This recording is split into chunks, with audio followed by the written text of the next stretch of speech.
Before the roar of 10,000 fans at Sobe Stadium. Before the flags waved and the chants of "Let's go Alex" echoed through stadiums across North America.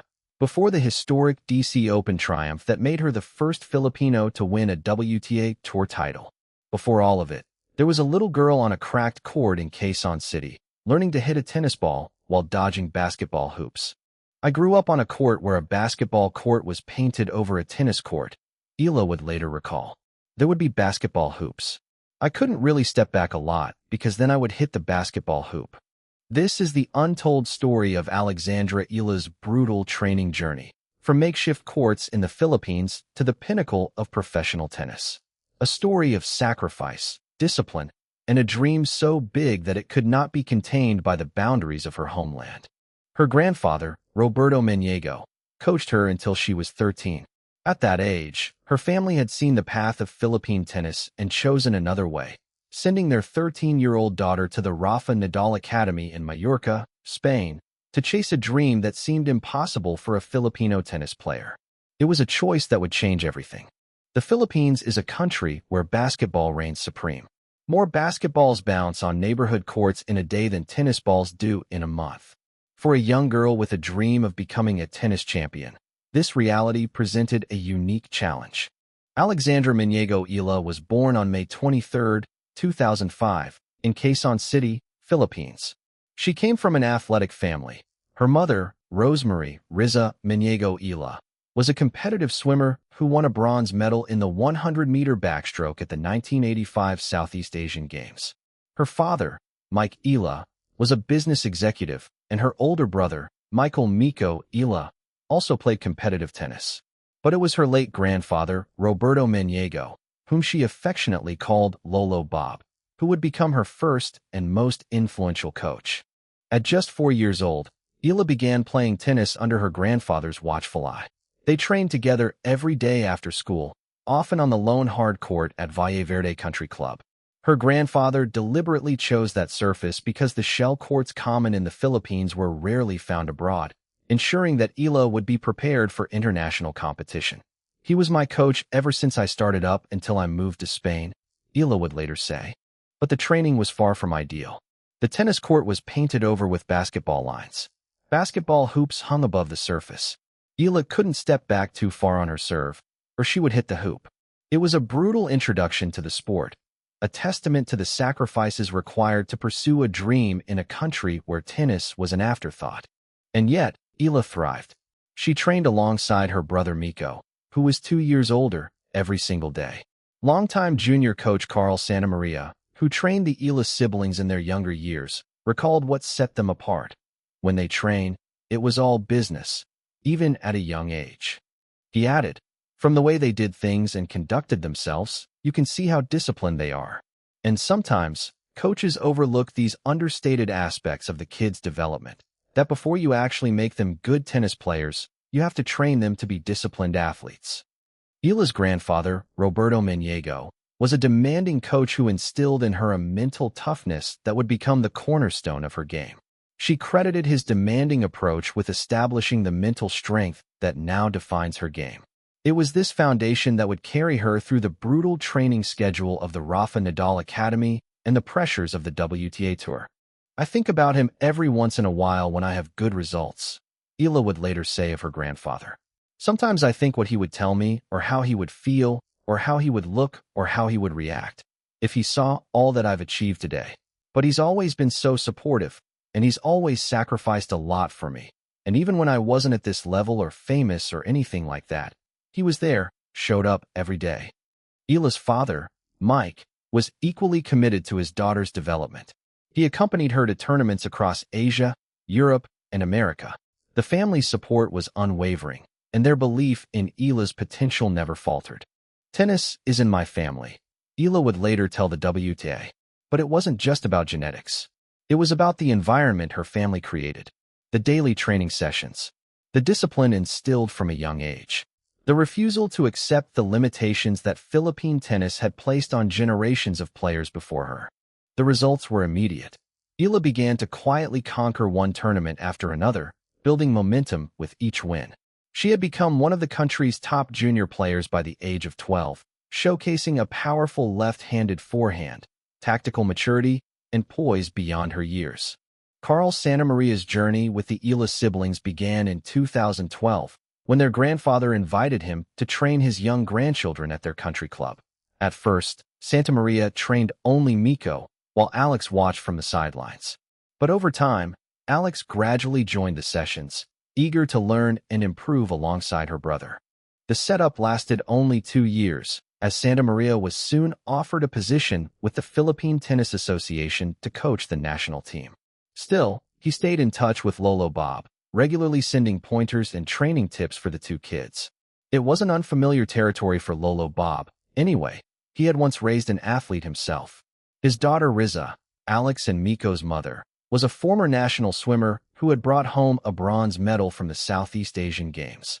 The tournament that changed everything was Les Petits As, a prestigious junior tournament held in Tarbes, France, for players 14 and under.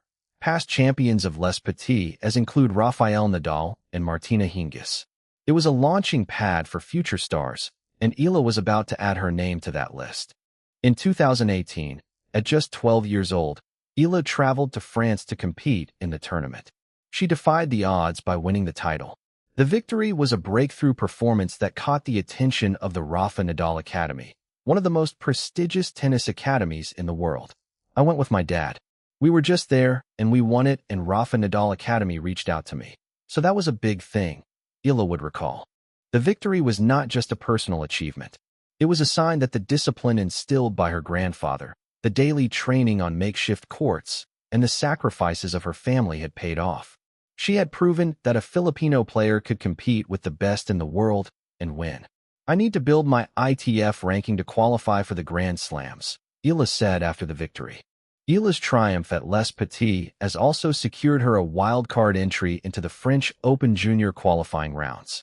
It was an opportunity that would give her a taste of the biggest stages in tennis. The president of the French Tennis Federation, Bernard Ferrandini, had been so impressed by Eala's performance that he offered her the wild card. She was also shocked when we told her she was given a wild card for the French Open Junior qualifying rounds and is excited to compete in Roland Garros, her father Mike told Town and Country magazine. The moment was a turning point in Eala's young career. The moment when she realized that her dream of playing on the biggest stages was within reach. She's still not where she wants to be, one coach would later say. But that's what keeps her grounded, the motivation to improve and the motivation to achieve her bigger goals. Eala had learned that success was not a destination, it was a journey. At just 13 years old, Alexandra Eala left the Philippines to join the Rafa Nadal Academy in Mallorca, Spain. The decision was not made lightly. Leaving her family, her country, and everything she knew was a leap of faith. But Eala, her family, and her team believed that this was the only way to achieve her dreams. She moved to Spain in 2018, accompanied by her brother Miko, who also received a scholarship. At the academy, Eala combined school with high-level tennis development, graduating in 2023. It was a demanding schedule that required immense discipline and sacrifice. But the opportunity to train at the Rafa Nadal Academy was more than just a chance to improve her tennis. It was a chance to prove that a Filipino player could compete with the best in the world. As one analyst noted, Eala's story is truly incredible. To see a youngster from the Philippines reach this stage, Eala understood that she was breaking new ground, not just for herself, but for every young Filipino with a dream. The move to Spain was also a financial sacrifice. Eala's family supported her in training and in competitions which average Filipinos could not afford. There were also good tennis players who took the development path taken by Alex. They also trained in Spain, but they were not as fortunate as Alex, who arrived at the right place at the right time. But Eala made the most of her opportunity. She trained alongside some of the best young players in the world. She was immersed in the Spanish tennis culture, a culture built on grit, determination, and relentless hard work. And she thrived. The discipline instilled by her grandfather, the daily training on makeshift courts, and the sacrifices of her family had prepared her for this moment. Then came the moment that every young player at the Rafa Nadal Academy dreams of. In late 2025, Eala finally shared the court with Rafael Nadal himself. Training with Rafa is something people and kids can only dream of. "It was an incredible pleasure to share the court with him," she said. "He gave me some tips on my forehand and a few other small advice. This is the first time I've ever hit with him in my life, and it's just a memory that will last forever." After 6 years of training at the Rafa Nadal Academy, Alexandra Eala graduated in 2023. The guest speaker at her graduation ceremony was none other than Iga Swiatek, the same player Eala would defeat 2 years later in the 2025 Miami Open semifinals, and again at Wimbledon in 2026. Eala's junior career was nothing short of remarkable. She captured 2 Grand Slam girls' doubles titles, the 2020 Australian Open alongside Indonesian partner Priska Madeline Nugroho, and the 2021 French Open with Russian partner Oksana Selikhmetova.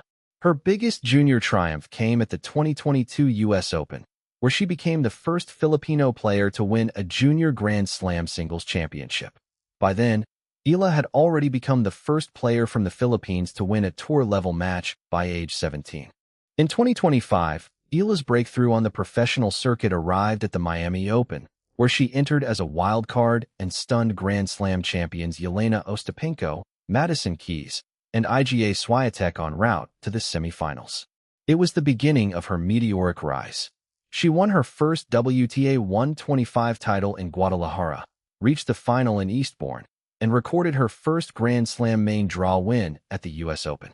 And in 2026, she made history by winning the Mubadala DC Open, becoming the first player from the Philippines to win a WTA Tour-level title. She defeated a gauntlet of champions, Olympic gold medalist Zheng Qinwen, defending champion Leylah Fernandez, world number 10 Alina Svitolina, four-time Grand Slam champion Naomi Osaka, and world number 3 Jessica Pegula. She recovered from a set down in the final, winning 4-6, 6-4, 6-0, and lifted the trophy to the roar of thousands of Filipino fans. The journey from the makeshift courts of Quezon City to the pinnacle of professional tennis was long and brutal, but it was also a testament to the power of discipline, sacrifice, and unwavering belief. Alexandra Eala had proven that a champion could come from anywhere, and that the dream that once seemed impossible was within reach.